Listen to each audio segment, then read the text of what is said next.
नमस्कार, capital TV देख रहे हैं आप। मैं हूं आपके साथ पूजा। पश्चिम बंगाल में कमाल हो गया, बंगाल में कमल खिल गया और जीत का जश्न पूरी दुनिया में अलग अलग हिस्सों में भी मनाया जा रहा है। जीत का जश्न दिल्ली में भी मनाया जा रहा है, जहां पे पीएम मोदी बीजेपी के मुख्यालय पहुंचे हैं और उन्होंने कार्यकर्ताओं को संबोधित किया है। और अपने संबोधन में पीएम मोदी ने बहुत बड़ी बड़ी बातें कही है और बताया है कि किस तरह से अब बंगाल में बदलाव होगा और कैसे डबल इंजन की सरकार जनता के लिए काम करेगी। इस जीत का क्रेडिट पीएम मोदी ने बंगाल की जनता को दिया है, कार्यकर्ताओं को दिया है। तो पीएम मोदी के भाषण से जुड़ी एक एक प्रमुख बिंदुओं पे चर्चा करेंगे। मेरे साथ जुड़े हुए हैं कैपिटल टीवी के editor in chief doctor Manish Kumar, executive editor Rajeev ji और हमारे सहयोगी राज सिंह। सर, पीएम मोदी हमेशा कुछ ना कुछ संदेश देते हैं। बंगाल में झाल मुड़ी खाई और आज जिस तरह से जीत का जश्न मन रहा है, हर कोई झाल मुड़ी खा रहा है। आज वो धोती पहनकर आए हैं बीजेपी के दफ्तर, ये भी एक संदेश है कि किस तरह से वो लोगों के साथ कनेक्ट करते हैं। देखिए, आज प्रधानमंत्री मोदी तो बिल्कुल बंगाली अटायर में नजर आ रहे थे, जो कहते हैं बाबू मोशाय, और उसी हिसाब से। लेकिन क्या क्या बातें उन्होंने कह दी। जो सबसे अच्छी बात, जो बंगाल को बहुत दिनों से जिसकी जरूरत थी, प्रधानमंत्री ने कहा कि भूल जाओ। हर राजनीतिक दल के कार्यकर्ताओं से मैं ये अपील कर रहा हूं कि भूल जाओ कौन किस पार्टी का है, बंगाल में शांति लेकर के आओ, सब लोग मिलकर काम करो। ये कोई बदले की राजनीति और ये हिंसा का जो कुचक्र चल रहा है, इसको खत्म करना जरूरी है। तो ये एक सबसे पॉजिटिव बात।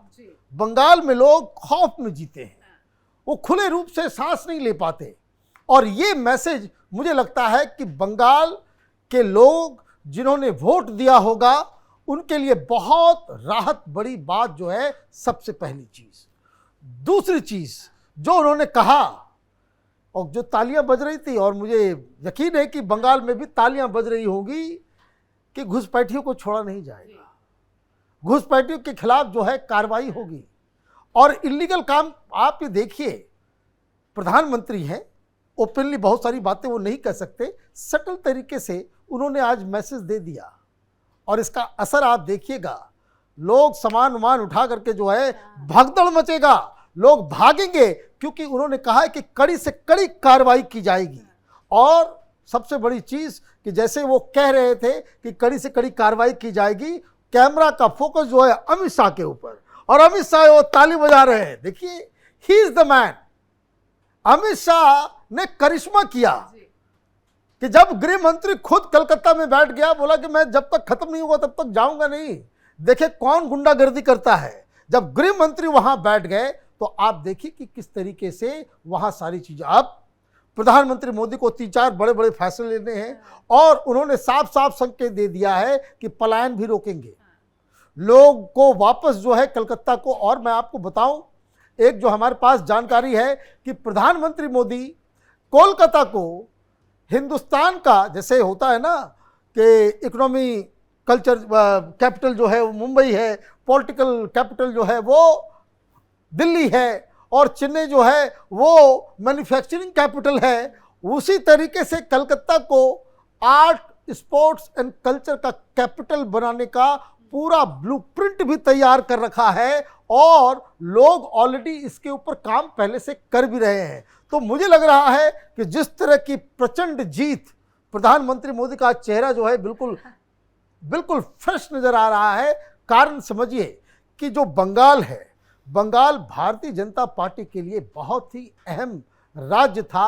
हर बीजेपी के व्यक्ति का जो सपना था कि किसी न किसी दिन वहां भगवा फहराया जाएगा। लेकिन जो आज रिजल्ट आया है वो मुस्लिम अपीजमेंट पॉलिटिक्स, जैसे 2014 वो ये कहा जाता था कि बिना मुस्लिम वोट के आप केंद्र में सरकार नहीं बना सकते, तो मोदी ने उस ट्रेंड को बदला। 2014 ने उस मिथ को खत्म किया।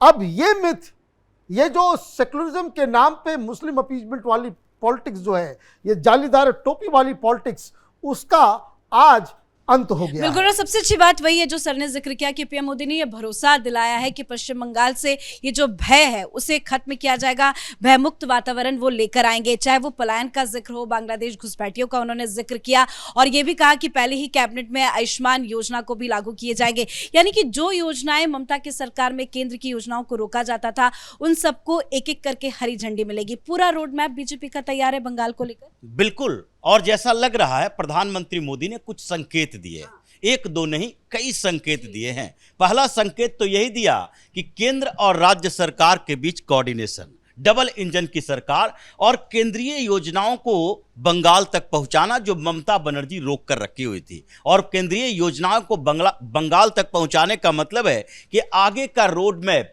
यानी कि अगले 10-15 साल के लिए प्लान बना दिया गया है कि प्रधानमंत्री आवास योजना का पैसा उन लोगों तक पहुंचेगा जो लोग इसके अधिकारी हैं, उन लोगों तक नहीं पहुंचेगा जो पहले से ही बेहतर घर बनाकर रखे हुए हैं, जो पिछले दिनों रिपोर्ट्स आई थी। और उसके बाद ही पीएम आवास योजना का पैसा रोका गया पश्चिम बंगाल के अंदर, क्योंकि ये टीएमसी के नेता कार्यकर्ता उसके पैसे का उपयोग कर रहे थे और इस रिपोर्ट के बाद ही यहां से उनके अकाउंट को ब्लॉक किया गया। यानी जो भी केंद्र सरकार की योजना होगी, आयुष्मान भारत योजना हो या फिर पीएम आवास योजना हो, अभी जो मनरेगा जो अब जी राम जी हो गया है, उसका पैसा जो रुका हुआ था वो भी पैसा रिलीज होगा। यानी विकास के मुद्दे पर, जैसा कि डॉक्टर साहब ने कहा कि अगर वहां पर कल्चरल सेंटर बनाया जाएगा, कल्चरल कैपिटल बनाया जाएगा, मैन्युफैक्चरिंग फिर से उसी लेवल पर आएगी जैसे गुजरात में विकास हो रहा है। और उसी तरीके से पश्चिम बंगाल जो कभी पूरे ईस्टर्न इंडिया का, उन पूरे क्षेत्र का एक मैन्युफैक्चरिंग हब हुआ करता था, वो फिर से बनाया जाएगा। यानी भारतीय जनता पार्टी का विकास का रोड मैप भी तैयार है। और उन्होंने जो बातें कही कि नहीं, हिंसा के चक्र को तोड़ना है, तो कैसे तोड़ेंगे? हिंसा के चक्र में वो दुष्चक्र जो बना हुआ है, जिसके सबसे बड़ा जिम्मेदार वहां पर बांग्लादेशी घुसपैठिए हैं और जो लोग वहां पर कब्जा करके बैठा हुआ है, उन लोगों को तो भगाना पड़ेगा। ये बहुत बड़ी घटना है। जिस तरीके से पिछले साल जो मीटिंग हुई थी पश्चिम बंगाल में, कोलकाता में हुई थी और ममता बनर्जी होस्ट कर रही थी, सीएपीएफ की मीटिंग थी। वो मीडिया में खबरें नहीं आती, लेकिन ये सीएपीएफ की मीटिंग के दौरान ये होस्ट कर रही थी बॉर्डर स्टेट को। और ममता बनर्जी बार बार ये जो सवाल उठ रहा था बीएसएफ के तरफ से कि यहां फेंसिंग के लिए जमीन नहीं दी जाती और जिसके कारण बांग्लादेशी घुसपैठियों को रोकने में नाकाम है, ममता बनर्जी उसी ईगो, उसी टोन के साथ बोलती रही कि हम यहां पर किसी को जमीन नहीं देंगे, हम यहां से लोगों को डिस्प्लेस नहीं करेंगे। 15 मिनट के भाषण के बाद जब सीधे अमित शाह ने पहले शब्द बोला था कि अपना पहले टोन डाउन करो और उसके बाद बातचीत करो, और बातचीत के बाद जो स्थिति ममता बनर्जी ने पैदा की कि अब तो हम मीटिंग में बात ही नहीं करेंगे, भागने के चक्कर में थी, होस्ट थी इसलिए किसी तरह रोक लिया गया। आज वही अमित शाह पश्चिम बंगाल में भारतीय जनता पार्टी की सरकार और ये 138 किलोमीटर जो जमीन अधिग्रहण हुआ है, जिसमें 8 किलोमीटर में फेंसिंग हुई है, ये अब फेंसिंग 1-2-4 महीने में वो पूरी कर ली जाएगी। जो संभावना दिख रही है, जैसे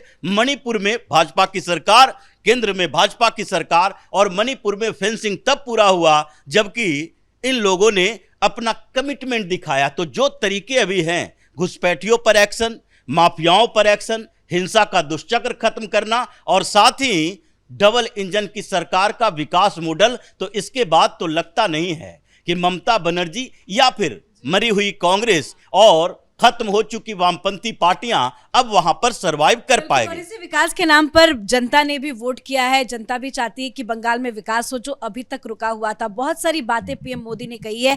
क्या संकेत देना चाह रहे हैं, आगे किस तरह से सरकार बंगाल में चलेगी? देखिए, 2 बातें उन्होंने काफी महत्वपूर्ण की हैं। भय नहीं भविष्य और बदला नहीं बदलाव, ये अपने आप में सारी बात कहती है। और पश्चिम बंगाल अभी तक इसी बात के लिए जाना जाता था। भय इतना था वहां पे, खास करके पॉलिटिकल जो लड़ाई थी उसमें भय इतना था, हिंसा इतनी थी, उससे मुक्ति बहुत जरूरी है।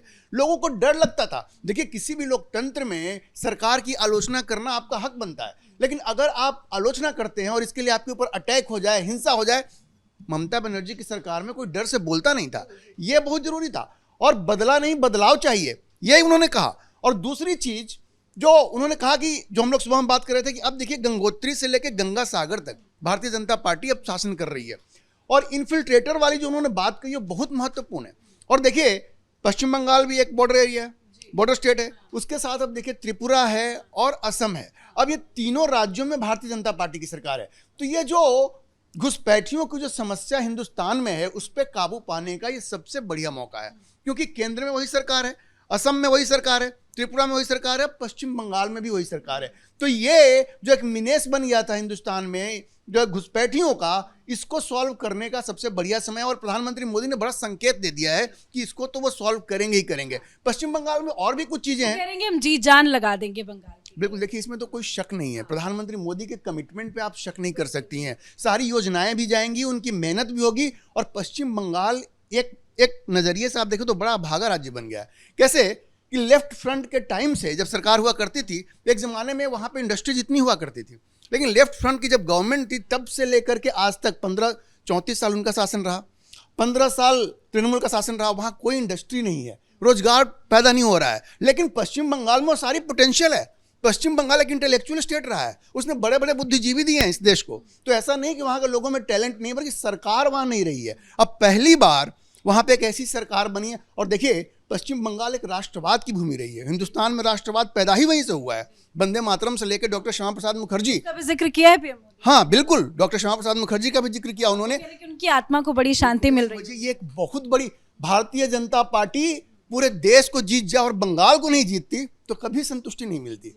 जहां से जो आपकी जन्मभूमि एक तरह से, वहां आपकी सरकार नहीं बने तो और जगह जीत का क्या मतलब है। तो अपने आप में बड़ा महत्वपूर्ण है। प्रधानमंत्री मोदी ने वो सारे संकेत दे दिए हैं कि आने वाले समय में न सिर्फ राष्ट्रवाद का झंडा वहां लहराएगा, बल्कि जितनी भी चीजें हैं ना, जैसे जिन योजनाओं की उन्होंने बात की, पहली मीटिंग में आयुष्मान योजना लागू हो जाएगी, केंद्र सरकार की सारी योजनाएं वहां लागू होगी। और आप देखिएगा कुछ ही समय में, सरकार बनने दीजिए, वहाँ एक इंडस्ट्रियल पॉलिसी भी बनेगी, क्योंकि बंगाल में बहुत बड़ी अपॉर्चुनिटी है और पोटेंशियल भी है।